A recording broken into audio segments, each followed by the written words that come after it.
What's good, guys? It's Cream, aka Miss Cream of the Crop, and I would say we're on the throne, but this is actually going to be a conversation with Lynn Foreign, the drill queen. How are you? I'm good. Awesome, amazing. You are one hardworking lady.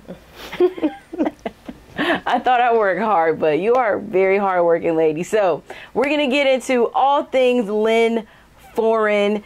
Maybe we might talk about some stuff you don't know. Maybe we might talk about things that you do know. Either way, we're going to have a little bit of fun. So we're going to do clink before you drink. But today is a little early, so we're not going to have alcohol. It's going to be a non-alcoholic beverage, whatever, for the first time.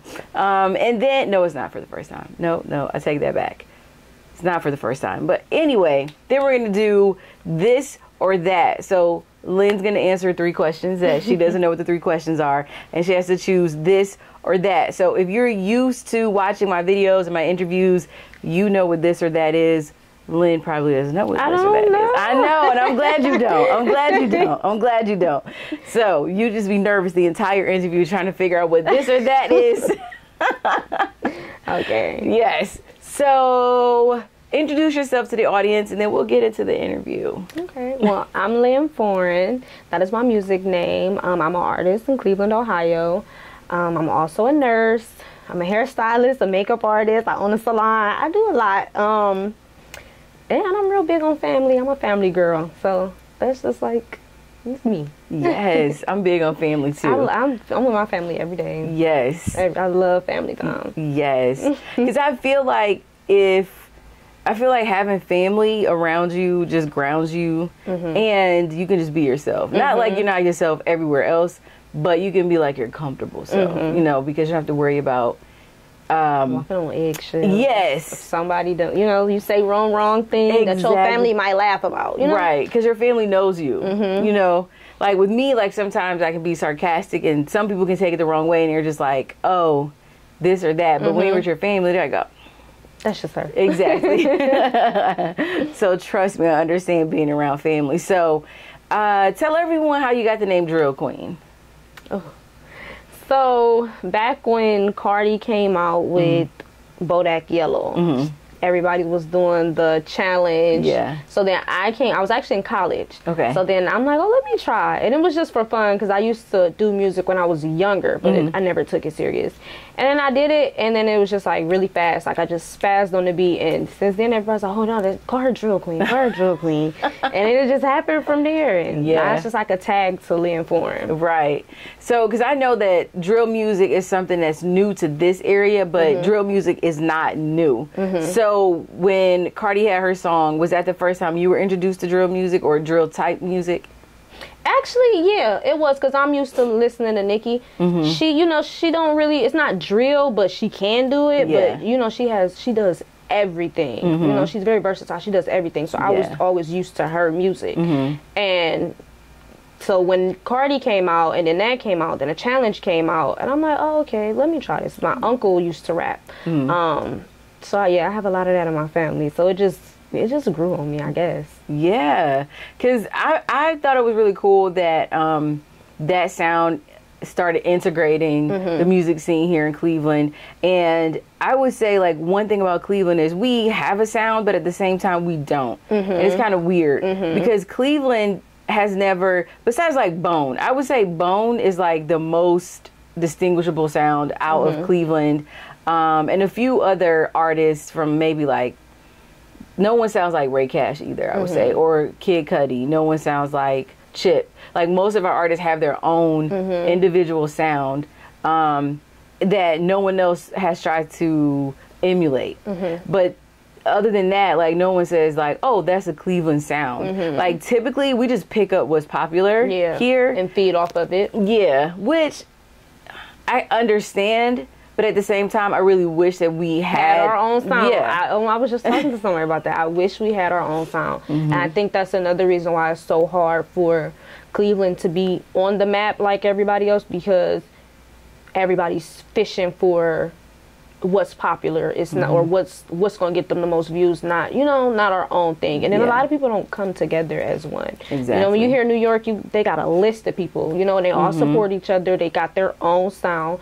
But they're also different personalities. So when you listen to this person, you're getting a different feeling, even though it may be the same, you know, rhythm or rhyme or whatever. But Cleveland don't have their own sound. Yeah. I feel like if more people would come together, you know what I'm saying? It could be different, but everybody just want to fight to the top. Everybody want to fight to the top. So it's just, No, I understand. But you know what's so crazy about that, though? About Cleveland still, as long as we've had artists climbing up the ladder to success here, we are still having conversations about unity. But the crazy thing about that is that the music industry brings their music and their artists here in order for them to blow. Like, this is where people bring their music, and this is where people give the DJs their artist tracks when they're looking for their tracks to get bigger. I don't think a lot of artists know that. And for me, being more behind the scenes in the industry, it always frustrates me because this is where people come to test out their artist sound. This is where people come to test their artists out to see, and if it makes it here, they're like, oh, okay. Because like when Migos first blew up, I don't know if people realized or remember, like, their posters were all over Cleveland before their music was here. So they really, like, use us as a test market. And they're like, if it makes it there, then I know everybody will like it. And a lot of our artists don't realize that we're a test market. And I think because of that, that's one of the reasons that a lot of the artists here gravitate towards whatever sound is popular, because they flood our market with all the popular music in order for their artists to blow up. And then once their artists blow up, they take it back home and it's like, oh, this is gonna go, like this will go. But I don't like the fact that our artists feel like they have to be in competition with one another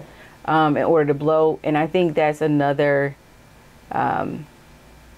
I don't want to say testament because it's not a good testament, but that also shows that the people behind the scenes and the things that they are and aren't doing is the reason why artists feel that way.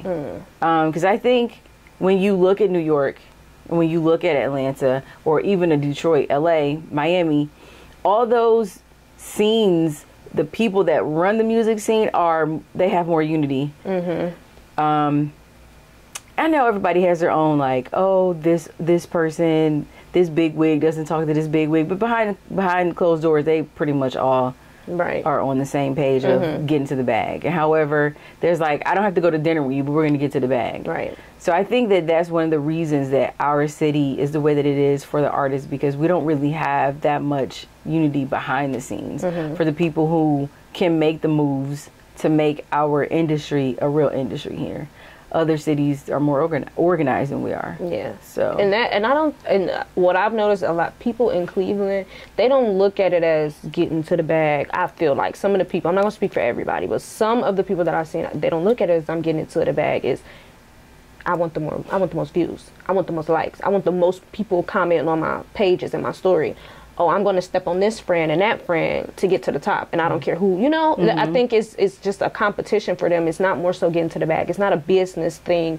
It's more so, I want clout. I want fame. I want this. And it don't even have to be worldwide thing. Just in Cleveland. Like, I just want to be known throughout of Cleveland. And it's like, with that, a lot of people who have a lot of talent and been doing this for so long kind of get pushed to the back. Then the people who just randomly like, oh, pick up an instrument off YouTube and just drop it on, you know, probably don't even sound good, but because you're popular, or, you know, you showing a lot, or you giving a lot, they're going to pick you. So now you're on top of somebody who's been trying, or, you know, for the longest, but because that girl isn't going to give, you know, do this or do that or whatever, or that guy isn't going to do this or do that. And now you're pushed to the back. So now you don't know when your time is coming, because Cleveland is so small. And everybody don't support everybody. So now you have to be in people DM like, oh, can you know, just constantly, can you support me? Can you do this? Can you do that? Oh, I'll pay you if you know what I'm saying? It's just support should just come natural. But you don't have to support people who you feel like isn't talented. You know, you don't have to. But at the same time, 9 times out of 10, you run a business. You want support. Everybody in Cleveland wants to run a business. They want to be their own person. But if you're not supporting this person, or you'll support this person because it's your friend, you know, it's tough. Crazy it's really here. Tough. It's tough. It's tough here. It's tough. It's really tough here. And you're right, because it is like that here. And everybody does want to run a business. Everybody wants to be a boss. And you're just like, it's okay to be the worker. It's okay to be the partner. You don't have to be the president. You can be the vice president. You can be the secretary. Be great at what you're actually great at. Because I just think that we have too many mediocre things. I agree. That's how I feel. I feel like it's too much mediocrity and not enough greatness, because so many people want to be known as the thing, even if they're not great at it. They just want to be known as the thing, that they're okay with being mediocre. And I think that's the other problem with here, is just so many people are okay with being mediocre that they start and stop. They start and stop. No matter what it is, they start and stop, start and stop, start and stop, to where they don't even have a chance to become great, to where they're actually putting the city on the map enough for it to be a sound, or for it to make enough noise to push Cleveland to a different level for the But yeah, so I just feel like we are too comfortable with mediocrity, and then that just floods out into the city, and it doesn't really help those that are serious about this, because you should be able to establish yourself in your city first, and then be able to branch out in other areas, because every city has their own drill queen. Every city has their Lynn Foreign. So it's like, why should I have to go to another major city to compete? And I think something else that artists don't think about is here, and maybe other artists, but I'm just going to speak on Cleveland because that's where we are. But I don't think that artists realize that moving to a place like Atlanta or Detroit or New York, you're not competing with the other Lynn Foreign. When you go to Florida, you're competing with Trina, because Trina's still rapping. You're competing with the City Girls because they're from Miami, they're from Florida. But when you go to Atlanta, you're still competing with the City Girls again, Lotto, Amaretta, all the people that are already popping in their city. And do you think they're going to let you come down there and just... And then it's like starting fresh. No matter how much music you got out, video, it's starting fresh because you're a new face. And they're not, now you're back to going to the clubs and, oh, can I pay you to play my song? I'm from here. Can you put me, it's that you're starting all over. I feel like starting at home is best. And getting the right connections you need to branch off. But starting here is best. But it's hard because everybody, is for themselves or want to see a quick dollar. And to know that, like there's only like one person in Cleveland I can say that, throw workshops, Big Happy throw workshops. He do a lot of stuff to try to bring the artists out.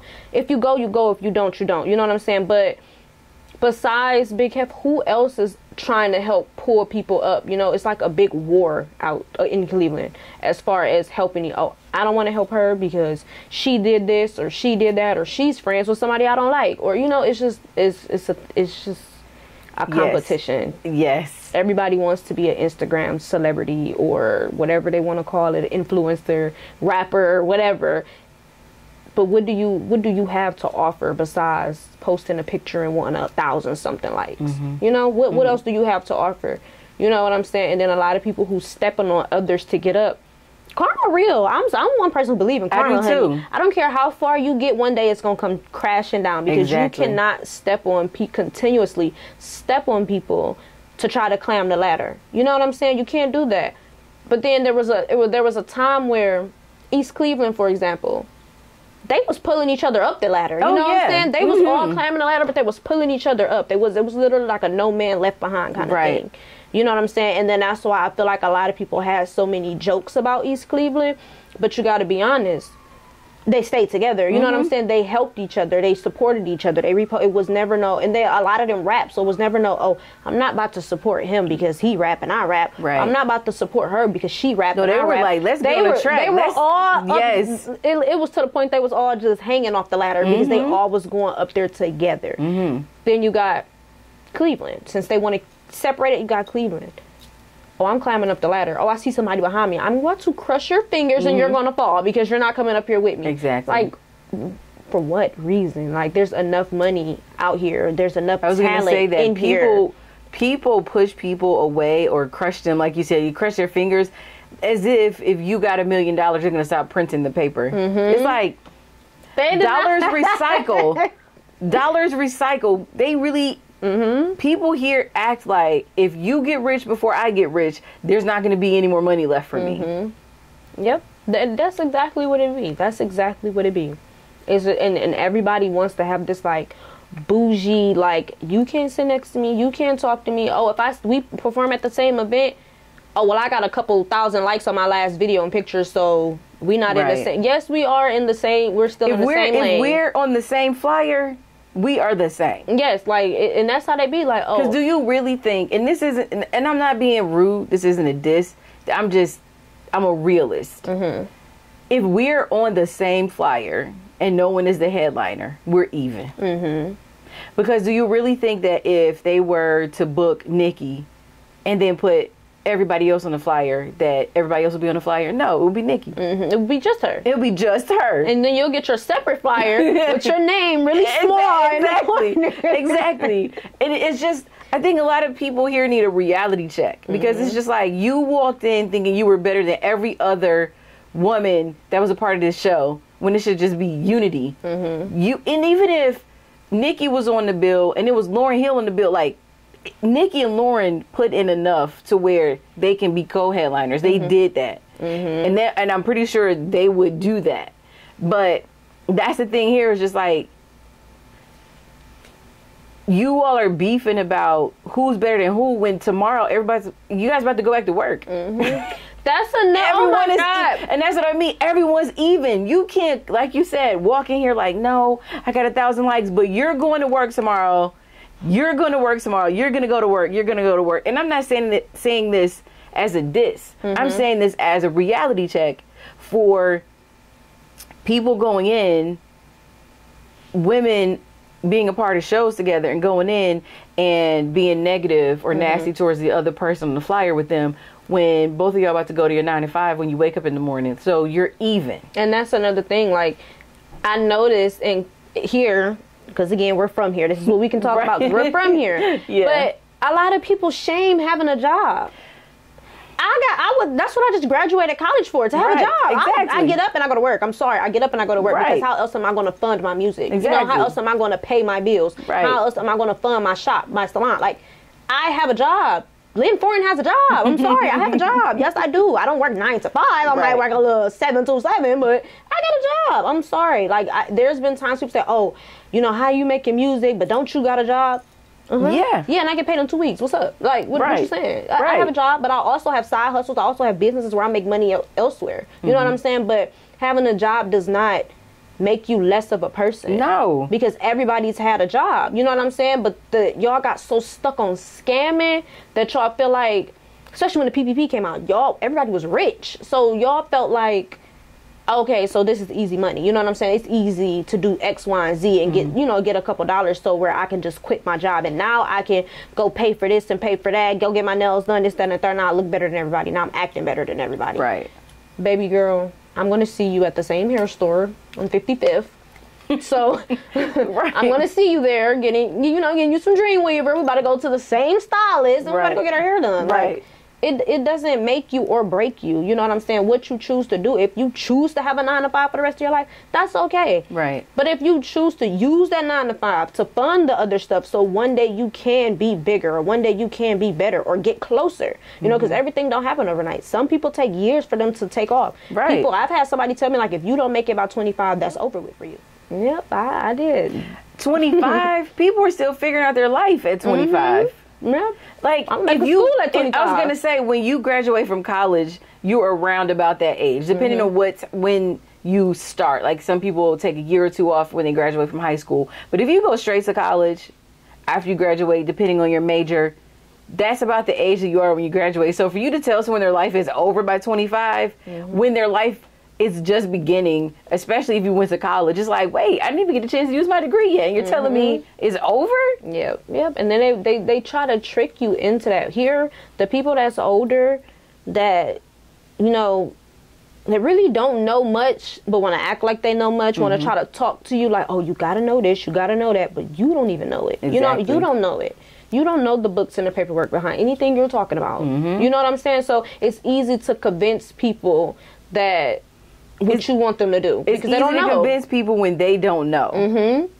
And so that's why people like for people to be ignorant, not stupid, not dumb, because there's a difference between the definition of dumb and stupid and ignorant. Ignorance is just when you genuinely just don't know and you're unaware. Not people. If you're someone who wants to take advantage of someone, it's easier for you to take advantage of people that are ignorant.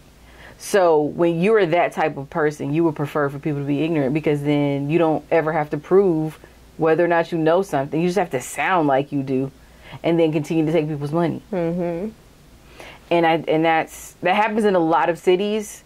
But again, like we said, we're in Cleveland, so we really can speak on Cleveland. But I really do wish that there was a lot more unity here. And I like to be, I'm a glass half full type of person. I'm really big on just positive vibes and everything like that. But I'm also a realist. And I just feel like Cleveland getting to that point, I'm not really sure. Because this conversation is so old and it's not happening. Right. It's not happening at all. And going back to talking about people leaving the city, whoever you are in your city is who you're going to be in the next city. But just lesser known. Right.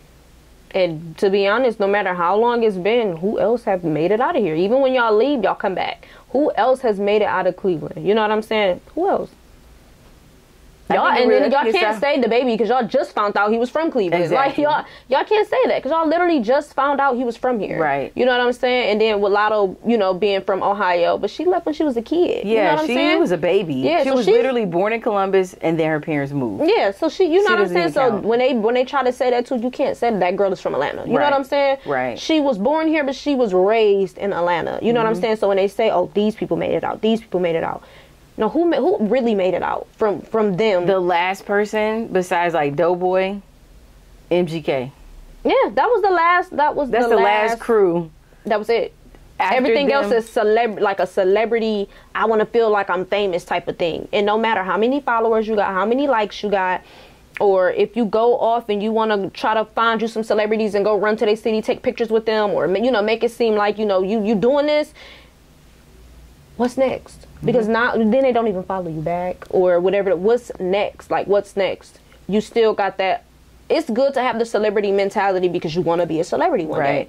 But not to the point where you're putting other people down. Yeah. Like, I can't tell people what to do, but I really don't like when women that are aspiring artists post pictures and they be like, y'all bitches this and y'all bitches that and you bitches can't, and it's just like, who are you talking to? Because who could never, who could never, y'all beneath me. It's like, how when you're an emerging musician, no one should be beneath you. No one's beneath you. And if your audience is majority women, who are the bitches? I don't understand. It's like, when you're talking about karma, I think they don't realize that you are pushing people away without even noticing that you're doing that. Like, you're putting your words out there and you're saying, these bees can never, bees stay away from me, da da da da da. Even if you're just being hypothetical, at the same time, you're putting out the vibes, and that's what you want. You want to be alone. You want to stand on your own. And then on the flip side, when no one is liking and commenting and reposting and supporting you, you're like, I'm in this all alone. But your last post said that's what you wanted. Right. Yeah. You just said on the last post, no one could ever. So they didn't. It's just like, you put it out there. That's true though. That's true. And I feel like a lot of that too, like when you have, because people feel like you can't have fans because you're not famous. You know what I'm saying? So me, I don't really consider me having fans. I have supporters. If you like me, you're a supporter. You know what I'm saying? And it's not about, because I'm not big enough to have a fan. People can have fans no matter which. You can have a fan. You know what I'm saying? But I feel like I just like the supporter term better. You know what I'm saying? Because when you got a fan and you're how can I put it? When you got a fan and you're just somebody like coming up, you treat them wrong. You know what I'm saying? You treat them wrong. Or when you got a supporter, you treat them worse, if that makes sense. When you got a fan of somebody who don't know you, or you would consider somebody who doesn't know you reposting all your stuff, you know what I'm saying? And you're going to treat them like a fan. Yeah. But when you got a supporter, it's different. That's somebody probably that knows you, that's buying your stuff, that's supporting you more, that's trying to be around you. You're going to treat them the worst. Right. And I've noticed you're going to treat them the worst. Yeah. Because now I'm bigger than you. Yeah. I'm bigger than you. You've probably helped me in ways that I didn't realize, or that you didn't realize. Even by you just reposting me, I'm bigger than you, so now I'm about to step over you. Yeah. You know what I'm saying? Yeah. And that comes back to you. And you don't realize that all the energy that you put out comes back. And then when you're looking for people to support you again, and you're looking around and you're like, where are my supporters? You push them away with the vibes. Supporters get treated worse than fans, if that makes sense. Yeah. They get treated worse than fans. And fans still get treated worse too, because they're gonna just, hey, and keep it pushing. You know what I'm saying? Going back to MGK, we're talking about him being one of the last to blow up from here in a big way. That was one of the reasons that he made it, was because he actually felt like his supporters and fans were family, and he treated them like that. Like, he never made them feel like he was bigger than them. He was just like, we're in this together. Like, we're EST for life. And that people start getting all the tattoos and wearing the chucks and lace up and bandana. Like, you saw EST everywhere. And he still has the fans that he started with when he was like 16, 17 years old. I think MGK just turned like 30, 32. He still has some of the same fans that will ride or die for him because of the energy that he put out to them. And that, again, like I said, I'm all about energy. Whatever you put out comes back to you. He put out to his fans that they could accomplish anything together. When he would win awards, he would get online and say, look at what we did. We won an award. We are amazing. Because of you, I'm great. Like, thank you. We're family. Like, here's the next thing that we're going to be doing. Like, that's the way you want to talk to people that support you.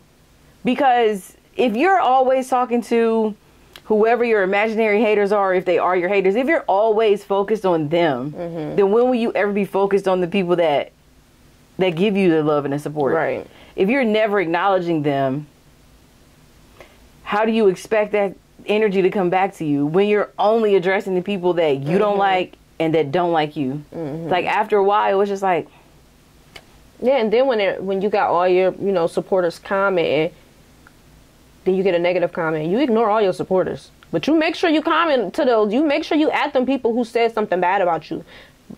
But you could have used that time to thank a couple people on your post. You could have ignored that or deleted that and used that time to thank a couple people on your post. Exactly. You know what I'm saying? So it's just like, it's just Cleveland. Yeah. I'm not saying it's just Cleveland, but it's Cleveland. Yeah. But I just wish it was better. I feel like it's still time. I feel like not all is lost. I feel like people can still come together. Right. People still can work together. There's just got to be a drastic change. It has to. If they change, it got to be something big. It can't step by step. We didn't took too long to go step by step to change things. It has to be big. It has to be. And I feel like it has to start from the inside out. It has to start from the top to the bottom. And if the top decides it wants to make a change, then it'll change. It's just like in the industry right now when everyone's talking about all the music that's being pushed out. It's the industry. If they decide that they want to put out better music, then better music will be put out. Because we have artists that make amazing music, but the industry is not focused on them right now. They're focused on all the other music that's being pushed to the masses because that's what's generating them the quickest dollar. But I think even with that, if we come together and we have more unity with the artists in the industry and the big wigs in the industry that feel like we need to be feeding our communities better music, if they come together and realize, we've made enough, I'm rich enough to go against the system now. I think that's what Diddy is starting to do. He's like, you know what? I'm rich now. I'm wealthy. Right. I'm wealthy enough to where I can do whatever I want to do. It doesn't matter what the industry thinks. You guys cannot blackball me. I'm so wealthy now that I don't even need your money.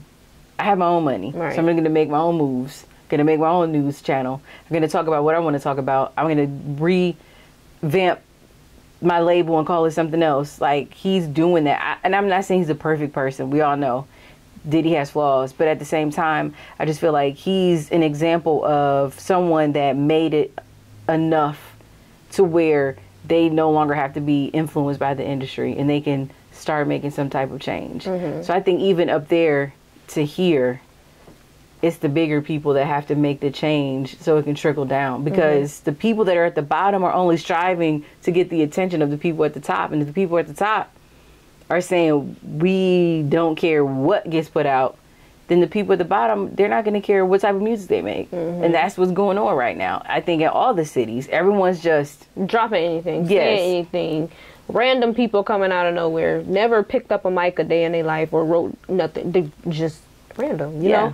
I can go viral. And that's another thing a lot of people is like focused on, going viral. Like, and once somebody, I've noticed, once somebody go viral in like a small city, like here, it's like, okay, it's good to feed off of it, but it's not, I feel like it's not okay to where now you think that you know, you bigger. So now you acting different, you treating people wrong. I'm just big on, you know, loyalty. And the older I get, I'm big on peace. I love peace. Same. Like, I like peace, and I like to help people. I don't be like, oh yeah, here, you got to pay me X, Y, and Z if you want me to give you this knowledge. Knowledge is free. You know what I'm saying? Sometimes it is easier getting it from somebody versus going to sit at a library, especially if you're a busy person. But people are going, oh yeah, $25 here, subscribe here if you want this information. Girl, come on, call me. What do you need to know? Like, what do you need to know? I can help you. What do you need to know? That's just how I am. Like, back then when I was younger, I was one of those people, oh no, you have to pay me for this because time is money. You got to pay me for this. You got to do. But when I got older and my life started to calm down and I was like less, you know, into drama, and I'm just like, I like this. I like my soft girl era. I like that I'm laid back. I don't be at all the functions. I don't pop out. You call me, you need help? Okay, I got you. Right. You know what I'm saying? You don't have to pay for this. You don't have to pay for that. Let's create a you know what I'm saying? Like, even if you're trying to throw something together with people, trying to create something, oh, I see what I can do. You're not doing anything. You just don't want to help. Right. Unless you got a big check coming in. Like, that's another thing with Cleveland. Like, it's always about money. Go get a 9 to 5. You ain't got to worry about money that much. Exactly. You know what I'm saying? Go get a 9 to 5. Like, stop searching for ways to make money off of everybody else in a bad way. You know what I'm saying? Right. And I feel like it's demonic. Like, you letting the devil take over you. Like, just be pure. Pray. And even if you don't believe in God, like, meditate. Do be something spiritual. To calm you. Yes, exactly. Me, I'm big on groups. I'm big on support systems. I'm big on helping people. No, you do not have to pay me for X, Y, and Z. If it ain't a service on my website that, you know, you ain't booking to get your hair, you do not have to pay me to ask me anything or to know anything or whatever the case may be. You know what I'm saying? But everybody's different, I guess. Yeah. So I just think that having the education too, because we don't have an established industry here like some of the other cities, I know that a lot of artists don't really understand that the industry is a business, and they don't understand like things that you should invest in, like a publicist, you know, and an entertainment attorney. Like, there's a list of things that artists here don't invest in. And there's certain things that I feel like you should be able to expect for it to be free, but then there's other things that you should understand that this is not free. This is not free. This is no. But again, we don't have an established industry here, so people don't understand the ins and outs of what's needed to be an artist and what they need to invest in to make themselves push past where they currently are. But then again, it goes back to, do you want to be bigger than where you are, or are you okay being the neighborhood superstar? And if you are, that's okay. That's okay. Everyone has their own goals, and that's how I feel. Like, it's not a negative. If your goal is to be your neighborhood superstar, then you've accomplished that, then congratulations. Right. But if you want to push past that and you want to be bigger, there are steps that you need to take and things that you have to invest in order to get there. And if you aren't willing to invest in that, right, like you said, you work your 9 to 5 so that you can pay for all the other things that you do, because it takes money to make money. To invest in your salon, you had to go and find some money to invest in having the salon. You have to go get products. They cost money. It takes money to make money. And I think because a lot of the services and things that go into being an artist aren't tangible. It's not like, oh, I'm about to go buy some shoes. It's an invisible service to some artists. Like a publicist, I got to pay for a publicist? Yes, you do. But I think they don't understand why you have to pay for a publicist. I got to pay for a photo shoot? Yes. That's a service that you have to pay for. Yeah. For their time and their sweat equity? Yes. And then, but then it goes back investment in their equipment, everything. There's a lot that goes into that. And then it goes back to them rather paying $5,000 for a section to look like they just had the time of their life, and they, you know what I'm saying? It's like that $5,000 could have done. So I know we're talking about building up your presence and making sure that you understand and know the industry and popularity and quantity versus quality. So I know you're all about your quality. And off camera, we touched on some things that people know that happen in the city. Cause we're about our peace right now. You're in your soft era, but I know at the same time, just because you're in your soft era doesn't mean you let people clap at you. But what are some things that you had to do within yourself to get to where you are right now? Because I know people watching this, and I want to put this out there. We are not talking about anybody specific. Because you know that people are going to think about all the things that have happened on Instagram and in the past with you and any other artist, and think that these conversations are about people or specific people. This is just general things that happen in Cleveland and in any other city that has rap and hip hop. I'm pretty sure it happens with other types of artists, but in Cleveland, because we don't really have an established industry, a lot goes on here. But how did you transition to be in your soft girl era? Because again, you know, people are gonna be like, I know what she's talking about. It's like, no, you don't. You don't know. You don't. You don't. Yeah. Honestly, going through cutting people off. I'm gonna just say it, I don't want to get too specific, but cutting people off that's been in my life for more than 2+ years and wasn't somebody good for me. You know what? They weren't good for me. So when I knew that when I was around people that wasn't good for me, I was feeding off their energy. You know, while they're fighting demons, I'm fighting them, because now I'm fighting them and their demons. So I'm angry. I'm angry every day that I wake up. I'm angry every day that I go to sleep. You know what I'm saying? I'm surrounded by family, and that's the only time I'm happy. But when I leave my family, now I'm still angry. I'm not happy. I'm not doing nothing that I'm supposed to be doing. You know, to where my music has been started over. I have to keep starting over because I'm fighting other people's demons. When I know that in reality, I have no demons. You know, I don't have nothing to fight, but I'm fighting somebody else's demons because they don't know how. You know what I'm saying? So when I finally got the courage to just let people go, I started smiling more. Like, it was to the point I was like, oh, I got to go buy me some sleeping pills, some NyQuil, something to help me go to sleep at night, because I could not sleep. I sleep like a baby. I be so happy. I sleep like a baby. I don't even know when I'm going to sleep. Like, they be like, you such an auntie. Why you a grandma? Why you going to sleep at 9 o'clock? Girl, because I'm tired and I can finally sleep. Like, I can sleep. My body is finally adjusting to being happy. You know, so when I went back to school, to be a nurse. And that was like the hardest. School wasn't hard. It was everything trying to attack me while I was in school. It was hard. So boom, shut down music, shut down my shop, shut down doing hair, shut down doing music, shut down everything, because it was me going to school full time and then fighting off the rest of those demons, trying to just be me, you know, trying to love myself, and I can't love myself because I'm angry. I was never happy. I'm angry. So when I finally just let everything go, I finished school, made merit roll. I did it in school. Brag, you listen. I made the president's list one time. So I passed my exit HESI on the first try. Nursing, NCLEX, HESI, that stuff is hard. You know, it's learning about the body that's hard. It's hard, you know, learning about different illnesses and everything, but I did it. And I was set to graduate in November.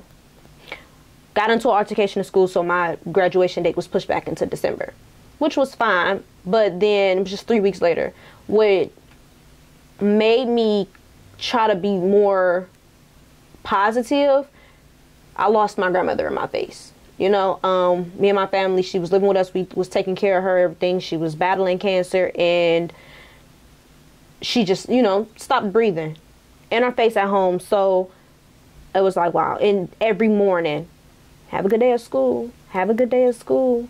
I was just, you know, so to not have that no more, and to lose that. And then I lost my other grandmother to COVID. So it was just like, I'm losing family, you know, I'm losing, you know, and grandparents is like glue. You know what I'm saying? They're like glue. They're when your parents tell you no, that's who you run to. So it was like losing that in my face, and then losing friends and relationships because I have to consistently cut the negativity off.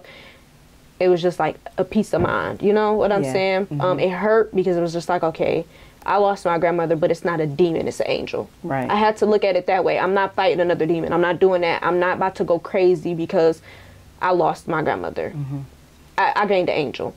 So I felt like it helped me. I felt like, I don't know, I just started just smiling more. I wake up and I'm happy every day. I don't care what's going on. Give me a flat tire. Come on, we gonna fix it. I'm happy. I don't care. I don't care. I don't care. Give me a scooter. I don't care what we gotta do. Just get me through the day. And I pray a lot. I have a notebook where I write prayers. I pray. I read about the 369 rule on Instagram. You know. I have that book. Yeah. So the journal. It's so. I listen to meditation music while I'm at work sometimes. Like, I just feel so light. I feel light. I feel happy. I don't care what's going on in life. I don't care if my check was $300 short. I don't care. I don't care. I'll fix it tomorrow. Today I'm happy. Right. So I don't know.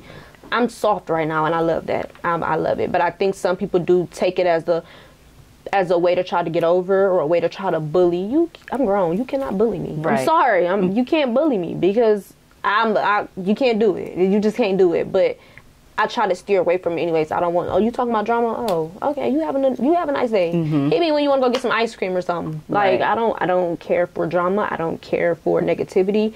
I don't care. And I'm not saying that I'm perfect. I'm not saying that, I might not text my friends and be like, did you see it? Yeah. But publicly, no, I don't care for it. I don't want that energy brought to me. I don't want that energy brought on my page. Oh, I'm going to follow her because she's messy. I'm going to, and people like messy stuff. Oh, they do. That's why the Shade Room and all those other tea pages are so big.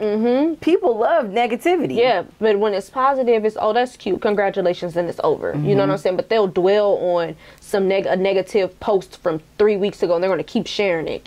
Oh, this was the funniest video ever. Or this was this, that, and the third. But me personally, I love my transition. I'm happy. I don't care. I love my transition. I wake up, I'm like, okay, my parents are still married.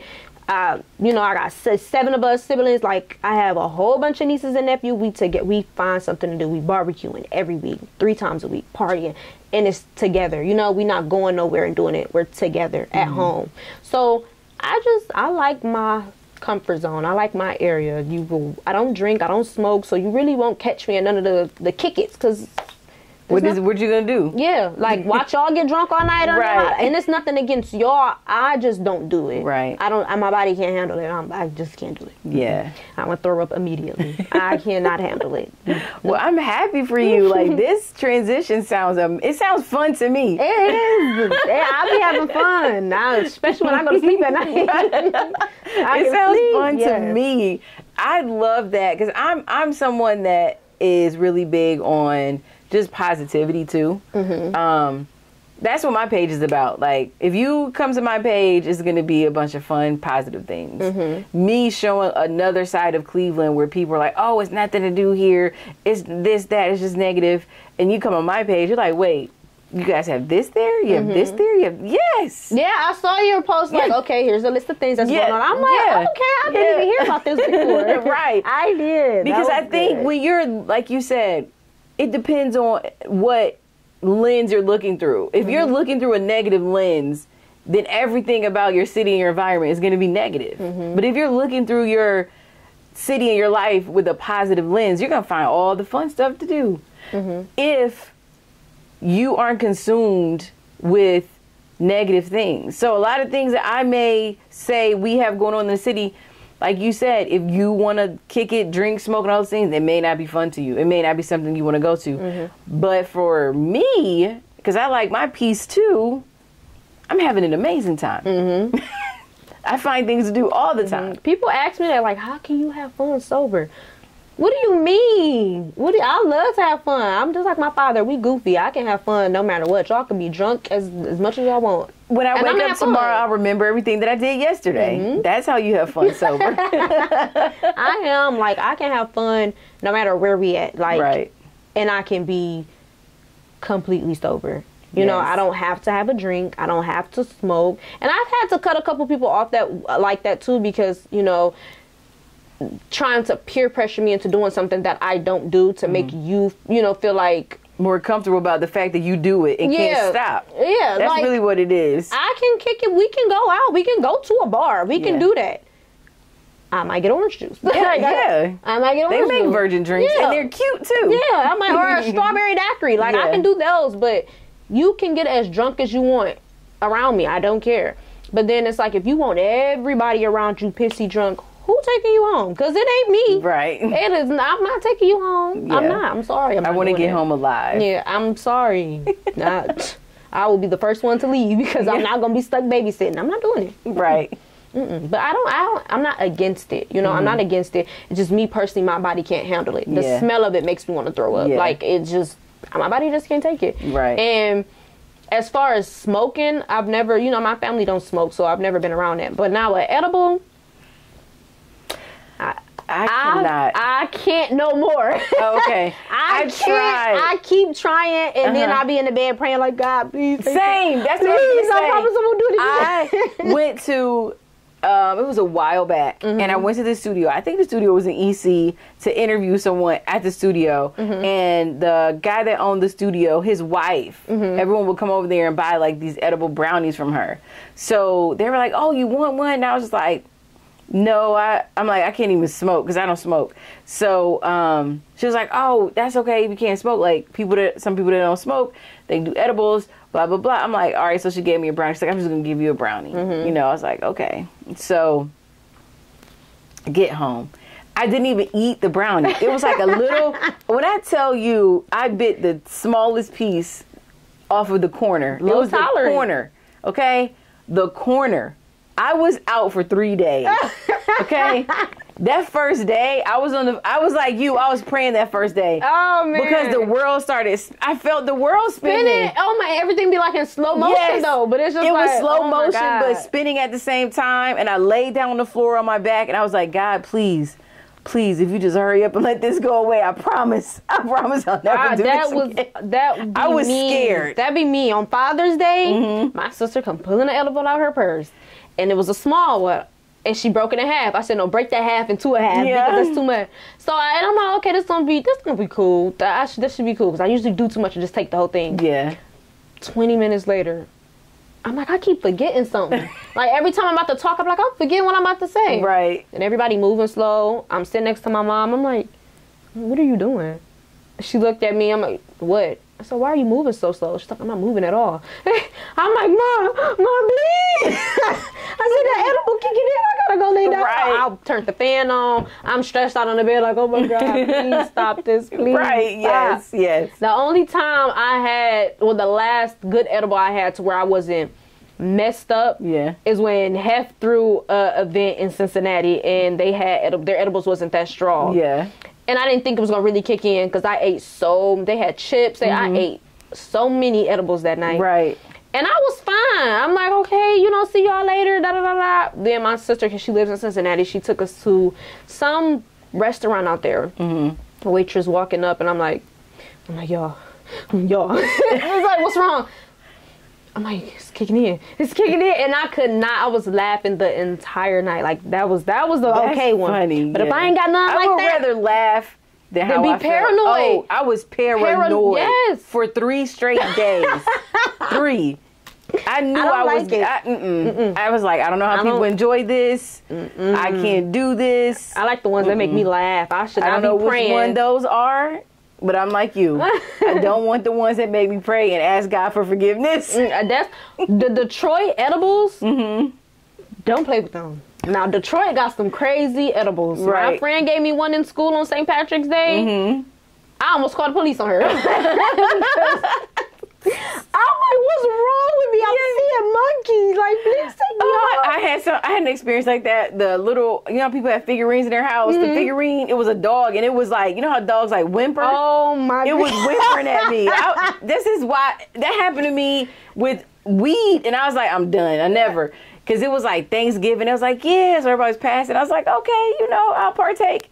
I don't know what type of weed that was. If it ain't a fun edible, I can't do it. The dog was whimpering at me, but it was a statue. And I was in the bathroom, like, splashing water on my face, like, nah, I'm good. Oh, my God. I don't know. Them edibles tricky. Cause if I got to pray and ask for forgiveness and I ain't even do nothing, I can't do it. I cannot do it. If you just be like, God, please just take this out of my system right now. That's how pull it out. Pull it out. Oh my God. Then we had went bowling one night and I did it. I was in the back seat like, please just drive fast so the wind can hit me. Like, just let it. I keep praying that I'm not going to do it no more. And then I do it. And then I do it. And then I'm looking stupid and slobbing every time.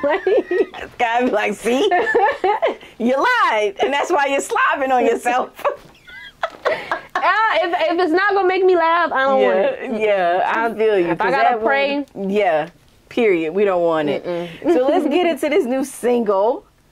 And it's featuring, it's Trish, right? Featuring Trish. Okay, so tell me what the single is all about. Like, what was the inspiration behind writing the single and the video?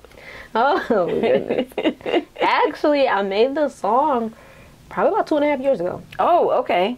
I was in a relationship, and I guess I was just feeding off of the stuff that I was going through. Just little things that I was going through, and any song I've ever made besides Drip came from going through something. You know, when I made Jealousy, it was because I was going through something with friends, you know, or people who, you know, enemies or whatever the case may be.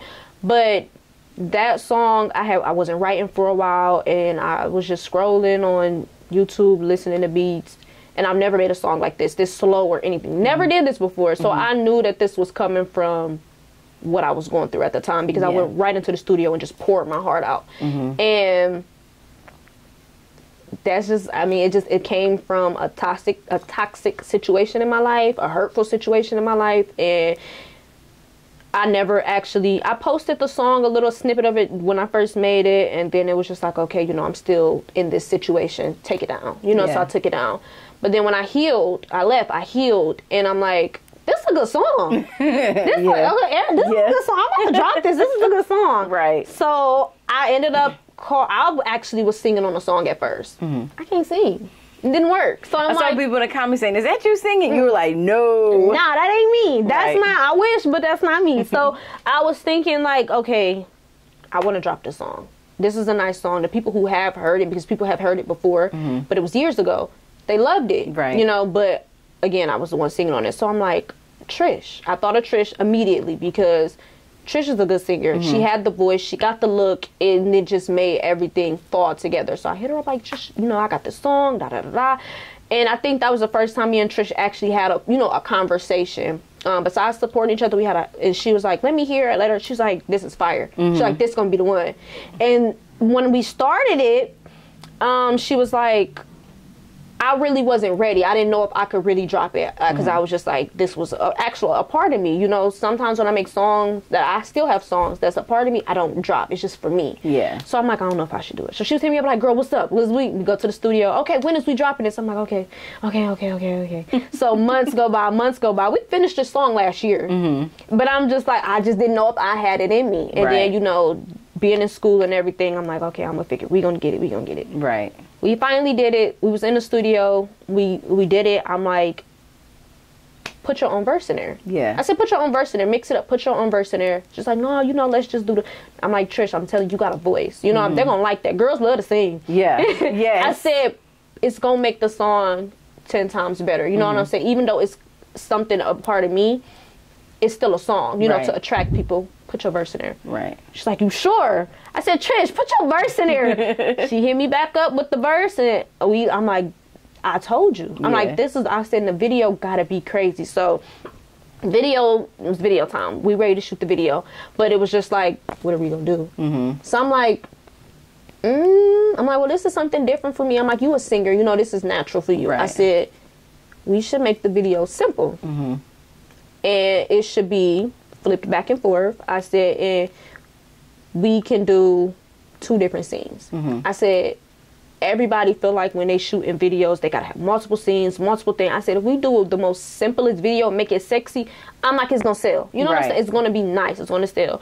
And then her profile picture is her in the silhouette. Okay. So I'm like, I was on the phone with Lala, and I'm like, I think her profile picture would be a cute way in the video. I'm like, what's it called? Stilettos? I'm like, what is this? She was all like, what? I said, when it's like blue and they darked out. She was like, girl, silhouette.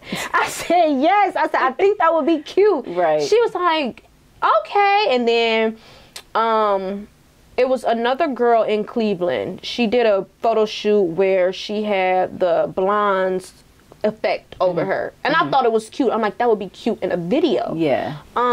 So we on the phone, we planning it. I said, okay. So then she was like, you know, Tiana Taylor kind of got something like that. So here, before I even heard of the song or seen Tiana Taylor video, I'm like, I want some red silk sheets. I'm like, I want to do this. I'm gonna do that. I'm like, I want my hair curly. I'm like, I think it's gonna be cute. I'm like, I want a bed scene. I just want to be in the bed. I want a bed scene. And we have her do the silhouette, and then it was just gonna be me and her at first. And then I'm like, well, let's add a guy. He don't really got to be too much in it, but just something quick. And she was like, well, I'm going to send you this Tiana Taylor video. I'm like, this is my whole video. This is my whole treatment. I said, this is it. This is what she was all like, yeah. I'm like, that's crazy. I'm like, because I've never seen this video. I've never even heard the song. I said, but it was my video with her video. But my video, this is what I was saying I want. And then I talked to Trish about it. She's like, oh, yeah. Boom. Got to Logan. I said, Logan, I'm ready. Now, I've been trying to shoot a little video with Logan for years. I would be like, okay, I'm ready, and then I just back out. Right. So Logan was ready for me. He was like, yeah, if you really come. I'm like, I'm coming. I'm like, Logan, this is what I want to do. Right. He was like, okay, you sure? I said, Logan, I think this is you. So Logan helped. Logan's like, okay, let's do some red extra lightning in the back. Put that red light in the back. I'm like, Logan, this is what I'm talking about. This is why you the man of the city. Right. So it all just came together, and everything was just, I love this video. I love this video. And you look really pretty in it too. This is my favorite video. I had more videos. Yeah.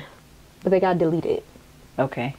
Those got deleted. We ain't gonna even talk about it. But this is Logan did his thing with this stuff, so. Yeah, Logan's the man. He is definitely the man. Yeah, he was like, oh, but you know he's like, put your arm. But you know what's so good about you putting this out is because like you said, you've never put a song out this slow, and you're looking really pretty in this video, really soft, and you're in your soft girl era. So it's your whole new image, your whole pivot in your career and in your life. So it all goes together. It all flows. I love it. That's my favorite. Yes, I love it. So tell everybody how they can support you. I'm just looking at, tell everybody tell everyone how they can support you and the song, where they can find all of your music and keep up with you and your whatever you want to post. Because I was gonna say your daily life, but you don't really post your daily stuff, but just tell them how they can keep up with you. Okay, actually I do. I post my daily stuff, but I post it on Facebook. Oh, okay. I'm real now. A lot of people are like, why you still got a Facebook? Yeah, it's so much support on Facebook, and people fail to realize that. I still use I have a fan page. I have one too. It's a business page now, but yeah, I have that too. But that's where I post all my stuff on. Growing up, I've been on Facebook since the 3rd grade. Yeah. So growing up. And I still have those same people on my page. Their support is, it's genuine. I know that it's genuine because y'all have been following me. We've been following each other since I was in the 3rd grade. So I know that this is genuine. Y'all know me. Yeah. So it's like, who am I to just get off and, just go, because some of them don't even got an Instagram. And the thing is, we make whatever we want popular. And just because someone decides that's something, that's stupid to you. But to me, it's good. Exactly. And so my daily, to follow my daily life, it would be Facebook under Lynn Evans.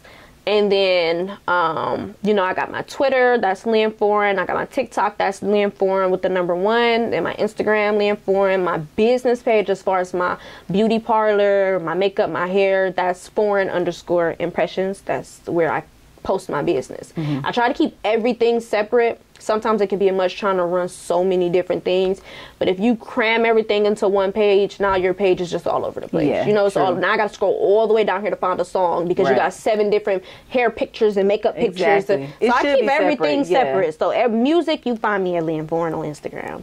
You know, in my business or whatever. My song, this song in particular, will be on all platforms starting tomorrow. Okay. So that will be everywhere. Apple Music, you can get it anywhere. Yes. And so forth.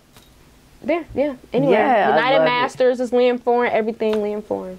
Gosh, listen, she has everything together. All right. So just type in Lynn Foreign on Google. Google her. Yeah, do that. Google her. But I really appreciate you for sitting down with me. This was an amazing conversation. I hope that people really got a chance to really know you for who you are. Because I know that, especially here in Cleveland, and anybody that might have come across your page in the midst of some adversities might have their own version of who they think that you might be. But I think sitting down and having this conversation when you let people into your world a little bit to have a better understanding of Lynn Foreign, the woman, and also understand like your pivot to this new version of you. And I think that it's important for people to see that. I agree. I do.